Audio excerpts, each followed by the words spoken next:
The William T. Young Library on the University of Kentucky campus is my heaven.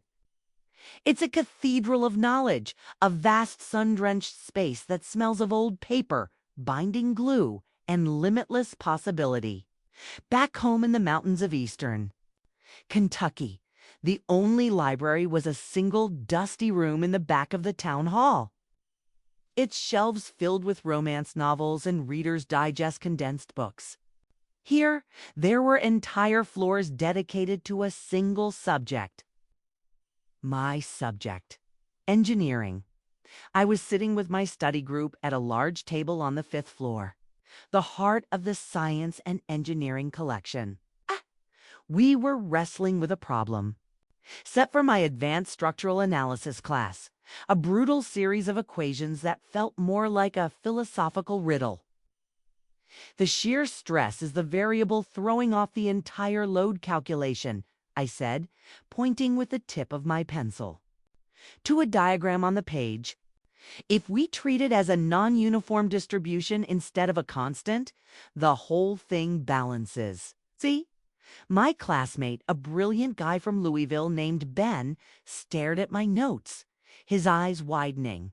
"Oh my God, Parsons, you're a genius! I've been staring at this for 3 hours." I felt a familiar, warm flush of pride. Here, I wasn't Dale and Mary's girl. I wasn't Rachel's sensible, boring older sister. I was Parsons, the brain, the one who could see the hidden patterns in the chaos. I was a first-generation college student on a full academic scholarship, and every A I earned, every complex problem I solved, felt like another brick in the wall I was building between my future and my past. This world of logic, of provable facts and elegant solutions was the world I had chosen. It was the world I had earned. It was in this state of academic bliss that my phone buzzed, vibrating against a thick textbook on fluid dynamics. The screen. "Read, Mom."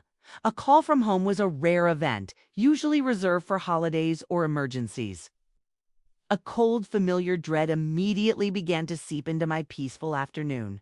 I excused myself and walked to the quiet of an empty stairwell. The echo of my footsteps loud against the concrete. "Hey, Mom, is everything okay?" "Leah, honey." "Oh, you will not believe what has happened." Her voice was a strange, frantic mix of hysteria and something that sounded disturbingly like admiration. It was not the voice of a person delivering bad news. It was the voice of a person announcing a natural disaster as if it were a spectacular fireworks display. "What is it, Mom?" "It's your sister," she gushed. "She's finally doing it, Leah. She's decided to follow her heart. She's moving to California to go on a spiritual journey. To find herself. Isn't that just the bravest, most wonderful thing you have ever heard?" I stood in the sterile, quiet stairwell 1,000 miles away from her reality and felt a wave of dizziness. Rachel, my older sister, the beautiful, chaotic, and profoundly irresponsible whirlwind who had drifted through 5 different jobs and 2 different boyfriends in the last 3 years, was going to find herself. Rachel, the mother of a 5-year-old boy named Noah and a 3-year-old girl named Daisy. "Mom," I said slowly, my voice tight, "what about the kids?" The cheerful energy on the other end of the line faltered for a fraction of a second. "Well, that's the thing, honey. That's why I'm calling. She's leaving on Saturday. We need you to come home this weekend. We have to have a family meeting to figure out the logistics." The 4-hour drive from the rolling bluegrass-covered hills of Lexington to the stark, unforgiving mountains of my childhood was a journey of descent. I watched the landscape change out the window of my beat-up Honda Civic. The manicured horse farms giving way to strip mines, the tidy suburbs dissolving into collections of trailer homes and dilapidated clapboard houses. With every mile, I felt the bright, promising world of my future receding, the gravitational pull of my past growing stronger. I was being summoned, and I knew, with a sickening certainty, that it was not for a simple discussion. It was for a sacrifice. The scene at my parents' house was one of barely controlled chaos. Noah and Daisy, two beautiful, wild-eyed children, were running through this small house like a miniature hurricane, their toys a minefield across the worn linoleum floor. My parents looked exhausted, their faces etched with a weary anxiety. Rachel was nowhere to be seen. She left this morning, my father said, his voice a low, gravelly rumble of resignation. He was a good man, a man who had broken his body working in the mines. But he was powerless against the whirlwind that was his older daughter. Said she wanted to get a head start. Left a note. My mother wrung her hands. She just needs this, Leah. She feels so trapped. She needs to be free for a little while. They were already building the narrative, the mythology that would excuse Rachel's catastrophic irresponsibility and transform it into a brave act of self-discovery. That night, after the children were finally, mercifully asleep, the three of us sat at the old Formica kitchen table where I had done all my homework as a child. The air was thick with unspoken words. My mother was the one who finally broke the silence. "Leah, honey," she began, her eyes pleading, "your father and I are nearly 60. We'd love these grandbabies more than life itself, but we don't have the energy to raise two toddlers. Your father's back. My arthritis. We just can't do it." "So what's the plan?" I asked, though I already knew. The answer was sitting right in front of them, the solution they had been moving towards since the moment Rachel had made her announcement. The solution was me. My father leaned forward, his large, work-worn hands flat on the table. "Your sister is what she is, Leah. We can't change that. But these kids are innocent. They are our blood, and they need one of us." He looked at me, his gaze direct and heavy with the weight of expectation. "You're the one who's smart. You're the one who's good at planning. You've always been the responsible one." There it was. The label that had been both my shield and my cage my entire life. The responsible one. "It's your duty," he said, his voice leaving no room for argument. My mother reached across the table and took my hand. Her skin was soft, her grip surprisingly strong. "Honey, we know how much your school means to you. We are so proud of you. You have no idea. But this is family. This is more important." I felt the walls of the kitchen of my life closing in. I could see the future they were laying out for me with a horrifying, absolute clarity. "So, what we were thinking," my mother continued, her voice now practical, logistical, as if she were planning a potluck and not the complete demolition of my life, "is that you could finish out this semester, of course. But then you would need to withdraw from your classes. You can move back home into your old room. We'll help as much as we can with babysitting and such. But you'll be their primary caregiver, their mother, for now." I stared at her, my mind a roaring, silent void. Drop out. Leave my scholarship, my classes, my future, my entire goddamn life behind. "But my scholarship," I whispered, the words feeling foolish and small in the face of their absolute certainty. "My degree, my career."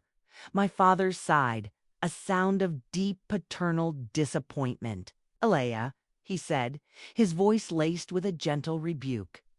"Family is more important than a degree, isn't it?" The question hung in the air between us, A perfect, inescapable trap. They weren't asking me. They were telling me. Ha! They were not asking for my help. They were demanding my life. I looked at their faces. Their earnest, loving, and completely blind faces. They did not see themselves as villains. They saw themselves as practical people, solving a difficult problem in the only way they knew how. They had 2 daughters. One was a dreamer. The other was a worker. In their simple, brutal calculus, the worker's purpose was to facilitate the dreamer's dream. I looked from their faces to the doorway, where 5-year-old Noah was standing, rubbing his sleepy eyes, holding a ragged teddy bear. He was an innocent child trapped in a mess he did not create.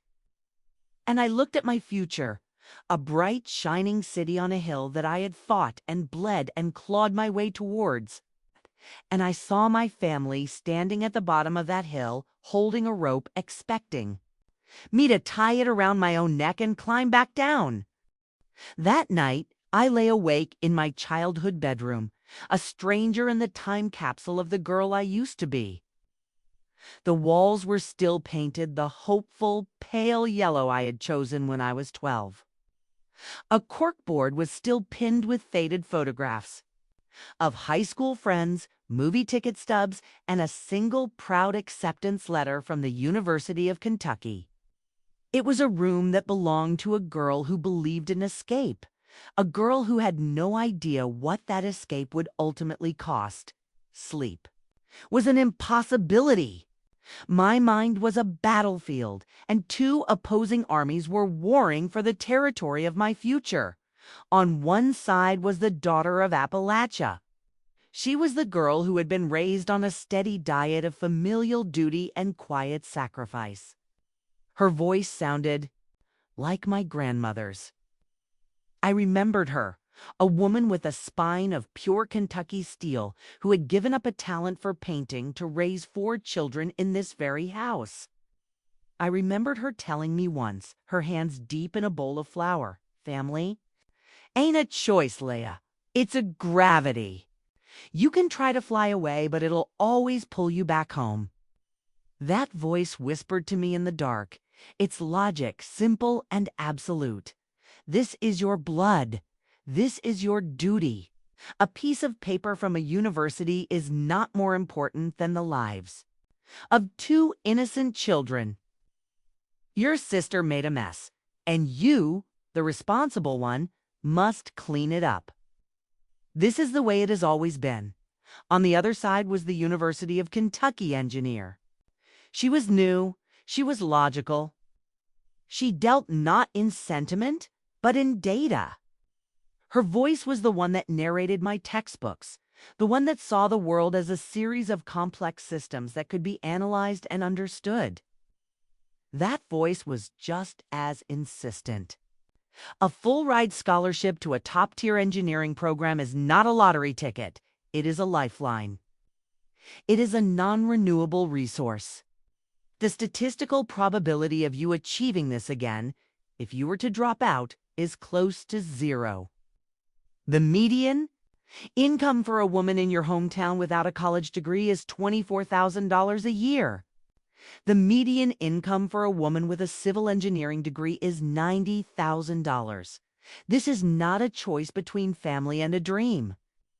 It is a choice between a future and a statistical certainty of repeating the past. I tossed and turned the arguments, raging in my head the weight of generations of women in my family, all of whom had sacrificed, pressed down on me. They had given up their dreams so their children could survive. Was my dream really so much more important than theirs? But then, the engineer in me fought back. Their sacrifices had been made in a different world for a different reason. They had sacrificed to create stability. What my parents were asking of me was the opposite. They were asking me to sacrifice my stability to enable my sister's instability.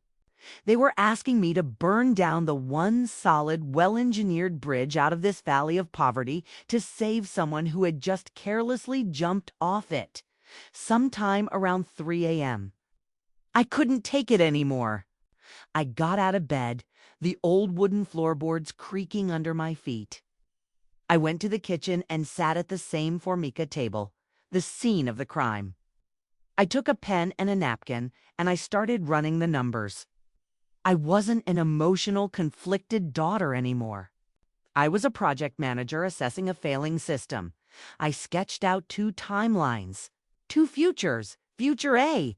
I say yes, phase 1, years 1 to 5, withdraw from UK, move back home, primary caregiver for 2 toddlers, income 0. Depend on my parents' meager retirement savings. The scholarship, my 1 in a million ticket, is gone forever. Phase 2, years 5 to 15. The kids are in school. I am now 25, then 35. My college degree is a distant, impossible memory. I get a job at the local dollar store or the gas station. I am trapped. Rachel may or may not return.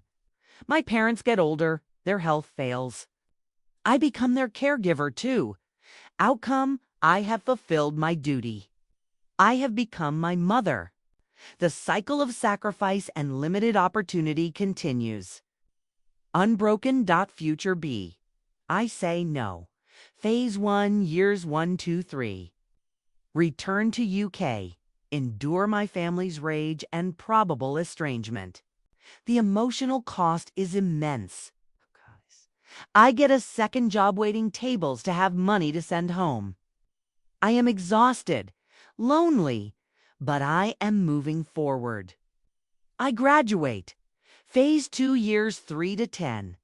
I get a job, a real career track engineering job. My starting salary is more than my father ever made in a year. I am financially independent. I can provide real, sustainable, and significant financial support for the children from a distance.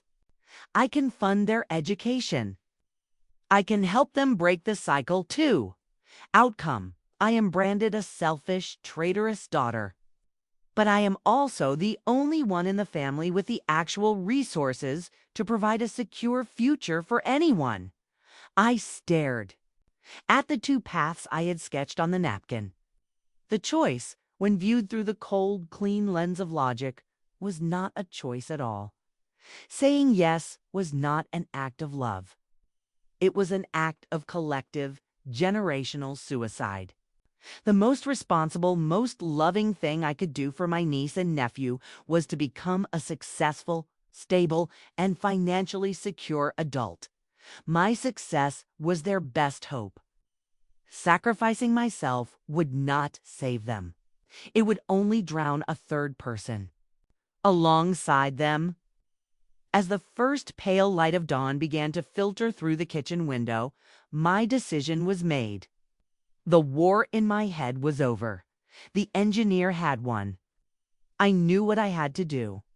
And I knew it was going to be the hardest thing I had ever done. I found my parents in the kitchen a few hours later. They were drinking coffee, their faces etched with a weary but hopeful exhaustion. They looked up at me, and I saw in their eyes that they expected my surrender. They expected the good, responsible daughter to do her duty. I sat down at the table, my hands steady. "Mom, Dad," I began, my voice quiet but firm. "I've thought about what you asked of me. And I love Noah and Daisy with all my heart. I will not abandon them." A wave of relief washed over my mother's face. She reached for my hand. "Oh, Leah, I knew you'd." I gently pulled my hand away. "But I will not be dropping out of school," I said. The relief on her face curdled into confusion, then into a dawning, wounded horror. My father's expression hardened, his folksy charm evaporating into a mask of cold disappointment. "My scholarship, my education," I continued. my voice gaining strength with every word, is my future. It is the one real chance I have to build a different life, a better life. I will not throw it away. Not for Rachel, not for you, not for anyone. So you're just going to leave them. My father growled, his voice low. You're going to walk away from your own blood, I said, meeting his angry gaze without flinching. I am going to help, but I am going to do it my way. It's the responsible way. I laid out my counterproposal, the logical, sustainable plan I had formulated in the dark. I will go back to school, and I will get a second job on the weekends. Every single month, I will wire a portion of my paycheck home to you, specifically for the kids' care. I will spend my breaks researching every state and federal assistance program you qualify for WIC. CHIP, child care subsidies, and I will handle all the applications. I will set up a college fund for both of them and make a deposit every month until they turn 18. I will help you build a system of sustainable support for them. I will be a provider. I will be a safety net. But I will not be a sacrifice. I finished, my heart pounding, but my resolve absolute. I had offered them a well-engineered, practical solution. A compromise. But they didn't see a compromise. They saw a rebellion.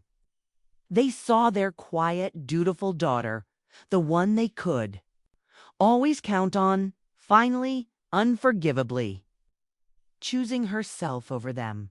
My mother stared at me, her eyes filling with tears of betrayal. So that's it then, she whispered, her voice trembling. Your fancy new life is more important than your own family. My future, I corrected her gently, is the only thing that can truly help this family. But they couldn't. Hear me. They were deaf to logic, blinded by a lifetime of ingrained tradition and emotional blackmail. My refusal was not a plan. It was a betrayal, and the fallout was just beginning. MyRefusal.com, and reasoned as it was, landed in the center of the kitchen table like a grenade. For a moment, there was only the stunned, ringing silence of the pin being pulled. Then, the detonation. Selfish. The word was a venomous hiss from my mother's lips.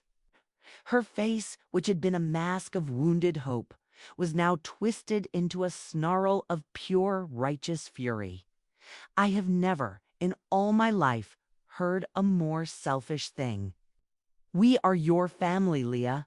This is your sister's life, your niece and nephew's future, and you talk about it like it's a business proposal, like it's one of your cold, heartless engineering problems. My father slammed his hand down on the Formica table, making the salt and pepper shakers jump. This is what that fancy school has done to you, he boomed, his voice shaking, with a rage I had not seen since I was a child. It's made you think you're better than us, better than this town. You look down on us, on the life we gave you. You've forgotten who you are, Leah. You've forgotten where you come from. They were not listening to my plan. They had not heard my offer of help. They had only heard the word no. And to them, my no was not a boundary. It was a declaration of war. It was the ultimate act of betrayal. I have not forgotten. Where I come from, I said, my own voice rising, the carefully constructed calm beginning to fracture. I am the only one who has been trying to build a way out of it. My degree is not about looking down on you. It's about having a future where I don't have to live in constant grinding fear of the next bill, the next layoff, the next crisis. And what do you think this is? My mother shrieked, gesturing wildly around the small, chaotic kitchen. This is a crisis. And you are walking away from it. Your sister. Your poor sister is out there trying to find herself, and you, who have always had it so easy, you won't even lift a finger to help her children, had it so easy. The words were so profoundly, willfully ignorant that I almost laughed. Every grade I had ever earned, every award I had won, the scholarship itself, it had all been the result of a decade of relentless, solitary, back-breaking work. Work they had never truly seen, because it was quiet, and it happened in books. Chloe's dramas were loud, so they were the ones that got all the attention. Rachel needs to hear this, my mother declared, her eyes flashing. She snatched her phone from the counter. She needs to hear what her own sister is saying about her. Mom, don't, I pleaded, but it was too late. She had already dialed, her thumbs jabbing at the screen. She put the phone on speaker, and the sound of it ringing filled the tense silence of the room. A moment later, my sister's voice, breezy and distant, came through the tiny speaker. Hey, Mom, is everything okay? I'm in this amazing crystal shop in Sedona.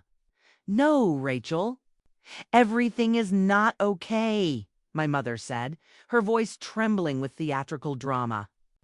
Your sister is here. She won't do it. She won't help with the kids. She's abandoning them.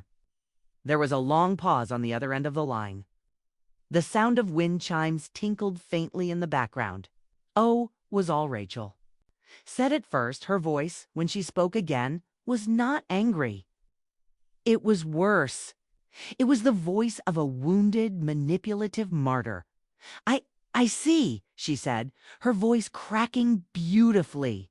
I guess I thought you loved Noah and Daisy. I thought you loved me, Leah. I'm doing this for my mental health, so I can be a better mother to them in the long run. I just needed my sister to have my back. For a little while, she let out a soft, heartbreaking sniffle. But I guess that was too much to ask. It was a perfect performance. She had cast herself as the tragic heroine on a noble quest, and me as the cold, unfeeling villain standing in the way of her healing. It is too much to ask, Rachel. I finally snapped, the injustice of it all boiling over. It is too much to ask me to throw away my entire future to clean up the mess you made. You are a 24-year-old woman. You are a mother. Your children are not a temporary inconvenience you can just drop off so you can go find yourself. The martyr was gone. The cornered, selfish child took her place.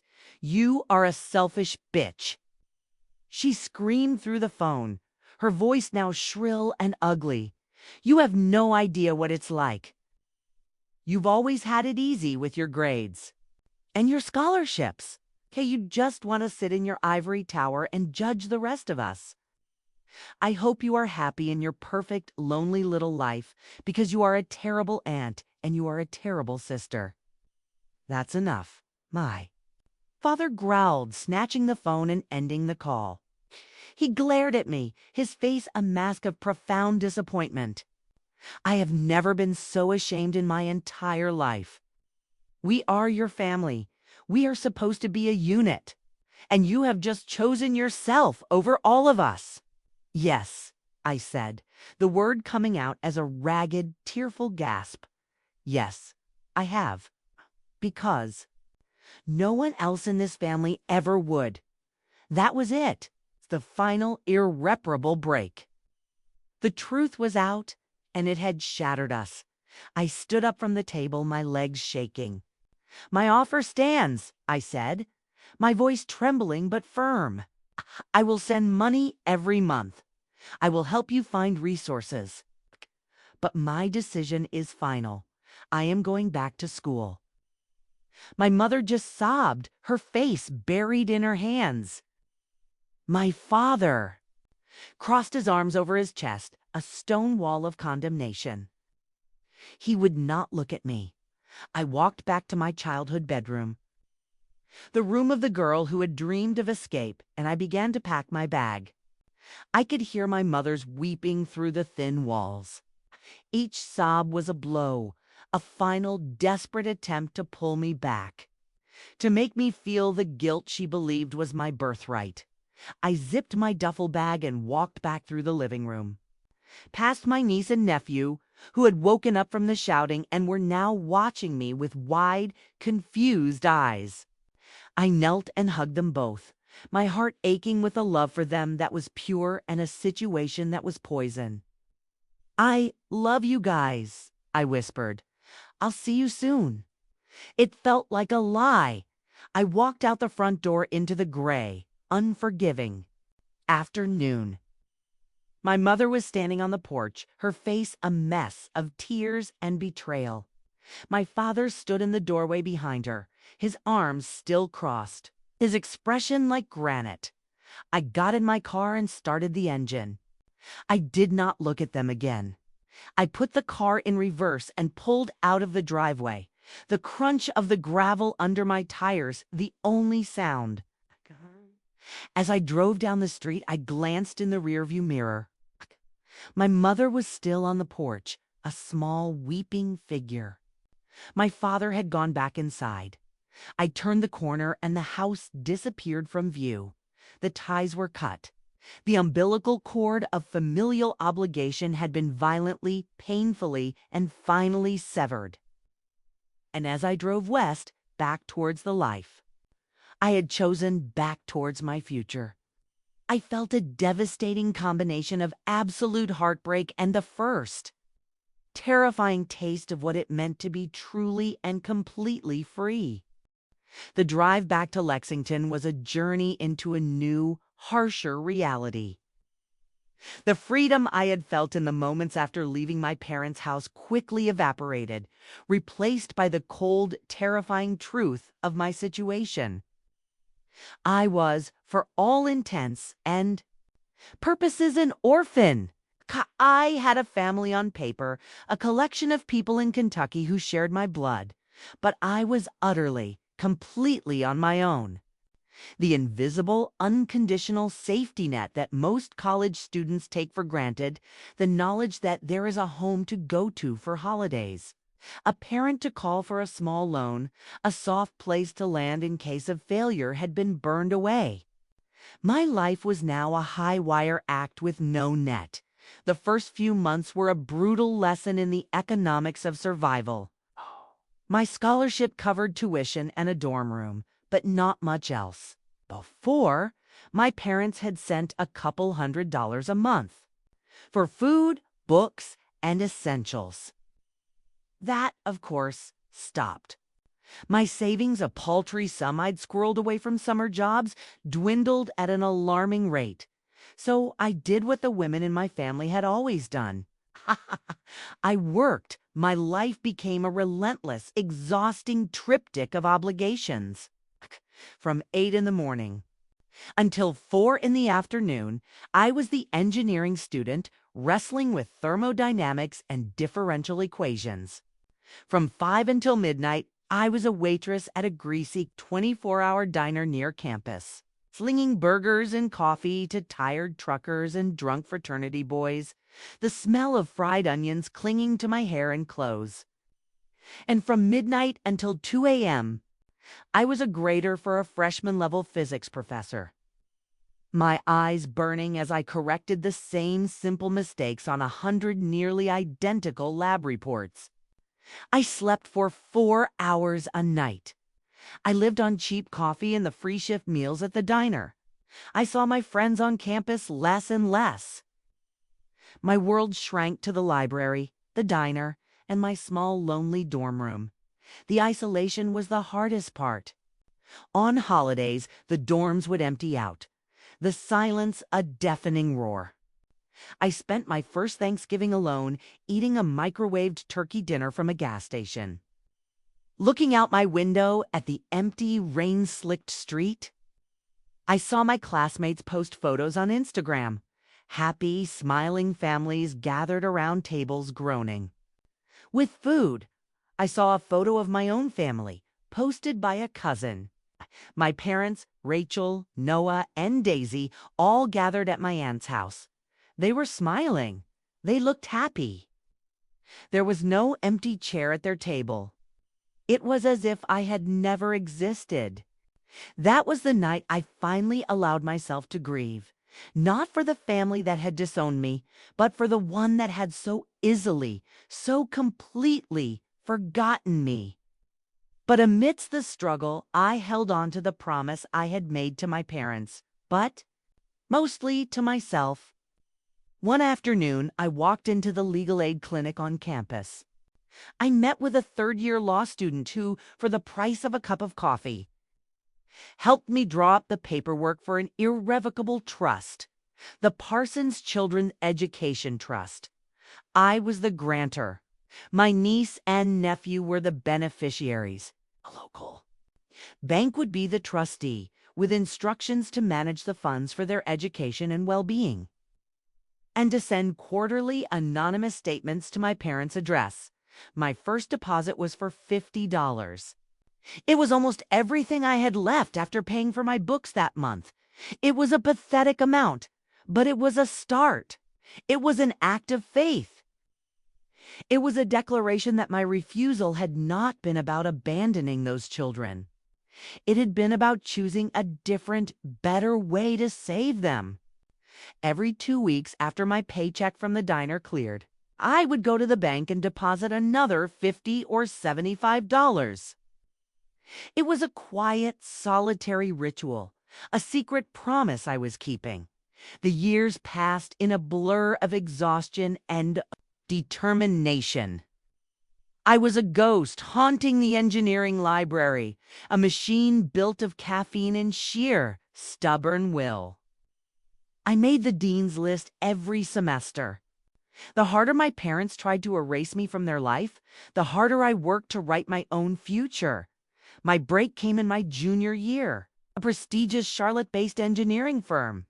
One of the biggest in the country offered a highly competitive summer internship.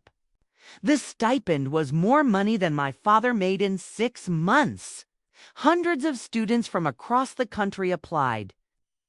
I poured every ounce of my energy into the application, into the interviews.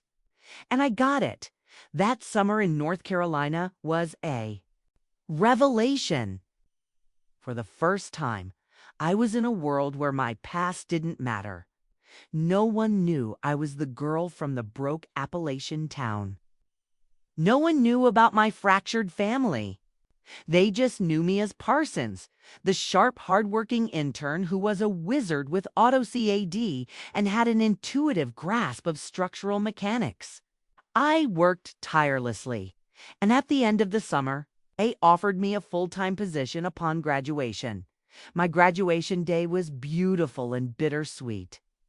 The ceremony was held in the university's basketball arena, a cavernous space filled with thousands of cheering, proud families. I walked across the stage, my name called out with the distinction of summa cum laude, the highest honors. As I accepted my diploma, I scanned the vast crowd, a foolish, childish part of me hoping to see a familiar face. But my section of the bleachers was empty. I was surrounded by the joyous chaos of other families' parents weeping with pride, siblings holding up embarrassing signs. I just stood there, alone in my cap and gown, holding the proof of my victory in my hand. It was the proudest and most solitary moment of my life. And now, 4 years later, that moment felt like a lifetime ago. I am 30 years old. I am a lead civil engineer at that same firm in Charlotte. My life is unrecognizable. I live in a beautiful, light-filled apartment in a part of the city with trees and quiet streets. I drive a car that doesn't threaten to break down every time I get on the highway. I have a savings account. I have a future. The trust fund for Noah and Daisy has grown. My small, desperate $50 deposits have become automatic, substantial, monthly transfers. It contains enough to send them both to a state university with money to spare. The quarterly statements from the bank are still sent to my parents' old address. I have no idea if they read them. I have no idea if they know. The money is from me. It doesn't matter. The promise was kept. Tonight I was sitting on my balcony, a glass of wine in hand, looking out at the city lights. I had just gotten home from a site visit for a new bridge project I was managing. It had been a long, difficult, and deeply satisfying day. I opened my laptop and, for the first time in a long time, pulled up the website for my hometown newspaper. Their online presence was crude, but it worked. Scanned the headlines, the familiar names of people getting married, having babies, living their lives. And then I saw a small announcement for the high school honor roll. Under the sophomore class, one name jumped out at me: Noah Parsons. Straight A's. I stared at his name. My nephew, the little boy I had left behind, was now 15. And he was smart. He was thriving. A quiet, fierce pride bloomed in my chest. My sacrifice, my brutal, painful choice all those years ago, had been the right one. I had not been there to raise him, but I had, from a distance, given him the one thing I had always craved: a chance, the revenge I had once thought. I wanted the desire to see my family humbled. To have them admit they were wrong, it had faded away. It had been replaced by this: the quiet, profound, and deeply personal vindication of a life well lived. I had not just saved myself. I had saved them, too. They just didn't know it yet. 10 years is a long time. It's long enough to transform a determined, terrified college student into a confident lead engineer. It's long enough to turn to rambunctious toddlers into complex, moody teenagers. And it's long enough for the raw, ragged wound of a family's schism to settle into a quiet, permanent scar. I was 30 years old, living a life in Charlotte that the girl from the mountains of eastern Kentucky would have thought was a fairy tale. I had a beautiful apartment, a challenging career I loved, and a hard-won, fiercely protected peace. The monthly deposits into the Parsons Children Education Trust had become as routine as paying my own mortgage. It was a quiet, constant tether to a family I no longer spoke to, a past I had otherwise sealed away. The letter arrived on a Tuesday. It was not a bill or a piece of junk mail. It was a thin, pale blue envelope addressed to me in my mother's familiar, spidery handwriting. It was the first direct communication I had received from them in a decade. My first instinct was to throw it in the shredder. But curiosity, that old persistent ghost, got the better of me. I slid it open. The note inside was short, its words stripped of the usual emotional drama. Leah, Noah is a junior this year. He is at the top of his class. He wants to go to college and study science. We need to talk about his future. Please come home. Mom, there was no guilt trip. No demand, just a simple, weary request. It was the please that did it. For the first time in my life, they were asking, not telling. After a week of deliberation, I booked a flight, rented a car, and prepared to drive back into the heart of my own history. The drive was different this time. I was no longer a scared kid in a beat-up Honda, but a woman in a new, comfortable sedan. I saw the landscape change from the rolling hills of the Carolina Piedmont to the stark, impoverished beauty of the Appalachians, but I no longer felt its gravitational pull. I was just a visitor now, an anthropologist studying a foreign land. That I happened to have been born in the house, when I pulled up, looked smaller and more tired than I remembered.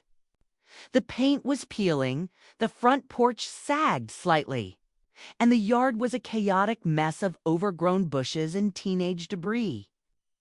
The years had taken their toll. My parents who met me at the door had been worn down too. My father's strong shoulders were stooped, his hair completely white.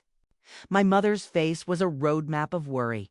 The cheerful anxiety of her youth eroded into a permanent, exhausted frown. They were in their early 70s now, and the strain of raising a second set of children was etched into their very bones. And then I saw my sister. Rachel was sitting at the kitchen table, smoking a cigarette, staring out the window. Her spiritual journey to California had ended 5 years ago.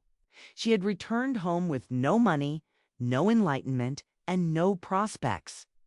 The breezy, beautiful free spirit was gone, replaced by a sullen, defeated woman in her mid-30s who looked 10 years older, her face hard, her eyes empty. She gave me a brief, resentful glance and then looked away.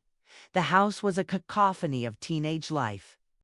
My nephew Noah was a tall, gangly, quiet boy with my same serious eyes, his nose buried in a physics textbook. My niece Daisy was a whirlwind of loud music and dramatic sighs. This was the life they had demanded I inherit. A life of chaos, of struggle, of a constant grinding weariness. That evening, we sat at the same Formica kitchen table. The ghosts of our last terrible conversation were thick in the air, but the power dynamic had been completely, irrevocably inverted. I was not the one being summoned to hear my sentence. I was the one they were waiting on to deliver a verdict. Noah has a real chance. Leah, my father began, his voice a low, gravelly rasp. His teachers say he's the brightest kid they've seen in years. He's got the grades for a full scholarship, just like you did. But it's not enough. Books, fees, a place to live. We can't afford it. We've got nothing left. Trust, my mother said quietly. We've been getting the statements from the bank for years. We know there's money there, but we don't know how much or what it's for. Rachel remained silent, blowing a thin stream of smoke towards the ceiling. A perfect portrait of resentful indifference. This was it, the moment of truth. They thought I had been sending them a monthly allowance, a gesture of guilt. I had no idea. The trust is not for you, I said, my voice calm and even. It never was. It's for Noah and Daisy. I pulled a folded statement from my purse that I had printed for this very occasion. I slid it across the table. As of last month, the balance is $112,000.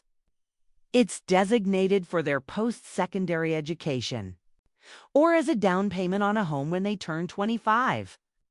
The silence in the room was absolute, broken only by the hum of the old refrigerator. They stared at the number on the page, their faces a mixture of shock, disbelief, and a dawning, uncomfortable comprehension. They had spent 10 years thinking of me as the selfish daughter who had abandoned them. And in all that time, I had been quietly, methodically building a future for their grandchildren. A future they themselves had been powerless to provide. My mother looked from the paper to my face, her eyes welling with tears. But these were not the angry, manipulative tears of our last meeting. They were tears of pure, unadulterated shame. She looked around the chaotic, worn-out kitchen, at her exhausted husband, at her broken daughter, and then back at me, the successful, calm, and composed stranger at her table. And she finally said the words that had been buried for a decade. "We were wrong," she whispered, her voice cracking. "To ask that of you, Leah. We shouldn't have. We should have been the parents. We saw your scholarship, your future. We saw it as you leaving us, as a threat. We should have seen it as the only way to save us." It wasn't a perfect apology. It was not a magical healing of all the old wounds. But it was an acknowledgement, a confession, a final weary surrender in a war that had ended years ago. My revenge was complete. And it was not the fiery, triumphant victory I might have imagined as a hurt 20-year-old.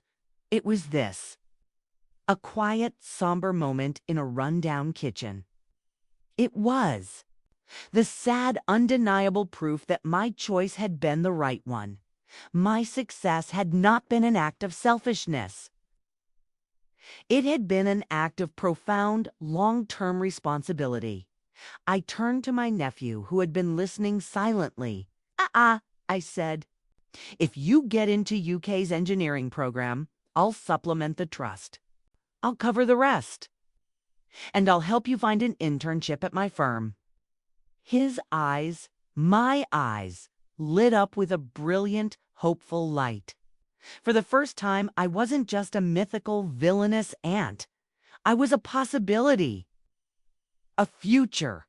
I left that evening as the sun was setting over the Kentucky hills. This time there were no tears, no angry shouts, just a quiet, awkward goodbye on the sagging front porch. I did not hug them. The chasm was too wide for that. But as I drove away, I felt the last heavy anchor of my past finally break free. My victory was not in their defeat. It was in my own success. It was in my nephew's future.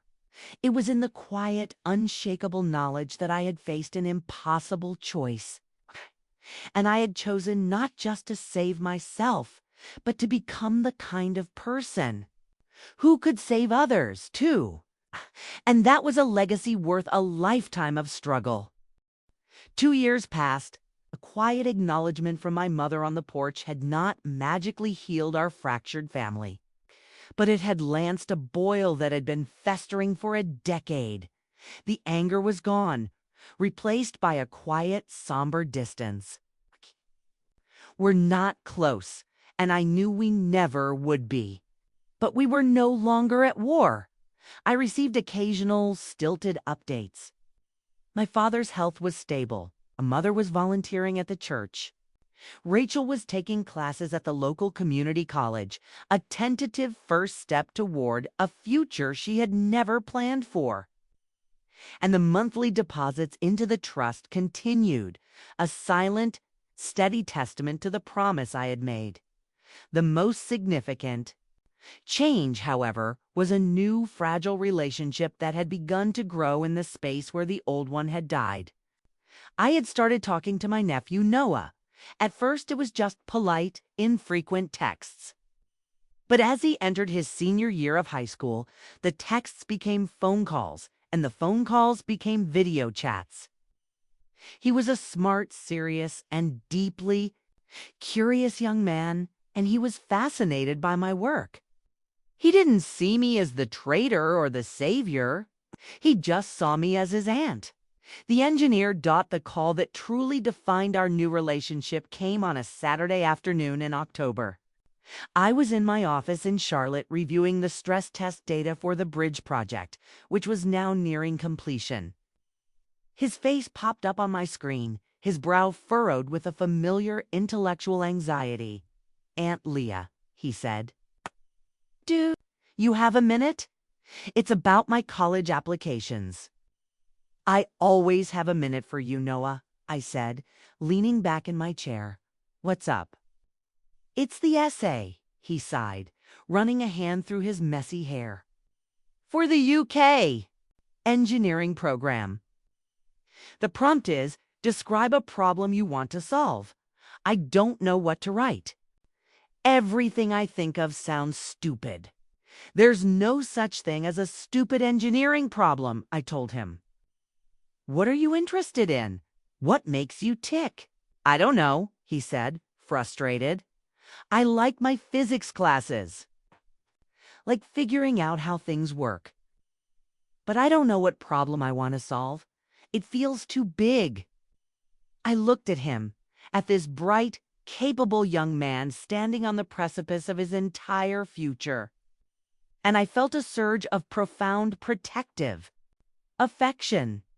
I saw myself in his uncertainty, but I also saw the incredible gift of his potential, a potential that had so nearly been extinguished in the name of my own sacrifice. You're thinking about it the wrong way, Noah, I said. You're looking for a grand, world-changing problem, but that's not what engineering is. Engineering isn't about one big, perfect solution. It's about 1,000 small, elegant ones. I pointed my pen at the screen. Tell me about the town. What's the biggest, most annoying problem in Redemption Peak right now? He thought for a moment. The old bridge on the east fork of the river, he said, without hesitation. The county closed it last year because it was unsafe. Now, everyone from that side of the valley has to take a 40-minute detour to get to town. It's a huge pain. Okay, I said, a smile spreading across my face. That's not a stupid problem. That's a classic civil engineering problem. Let's break it down. What's the load capacity requirement? What's the soil stability on the riverbanks? What kind of truss system would be the most cost-effective for that span? For the next hour, we didn't talk about his essay. We talked about his bridge. We sketched designs on a shared digital whiteboard. I showed him the blueprints for my own bridge project, explaining the physics of tension and compression. He was fascinated, his initial anxiety replaced by an electric, intellectual curiosity. He was a natural. He was an engineer. The problem isn't that you don't know what to write, I told him at the end of our call. The problem is that you're trying to write what you think they want to hear. Don't write about the East Fork Bridge. Write about how a simple, well-designed bridge isn't just a structure of steel and concrete. It's a lifeline for a community. It's about connection. It's about solving a real problem for real people. Write that? That's your essay? He looked at me through the screen, his eyes shining with a newfound clarity and purpose. Thanks, Aunt Leah. Said I think I can do that. A month later, I flew him to Charlotte for a weekend. I wanted him to see the world he was fighting for. I took him to my firm, a sleek, modern building of glass and steel that hummed with quiet, focused energy. I introduced him to my colleagues. And then I took him to the site of my bridge. We stood on a bluff overlooking the river. The vast, nearly completed structure spanning the wide expanse of water below us. It was a beautiful, elegant marvel of engineering, a testament to 1,000 small, perfect solutions. Noah stared at it, his mouth slightly agape. You built that? He whispered, his voice filled with awe.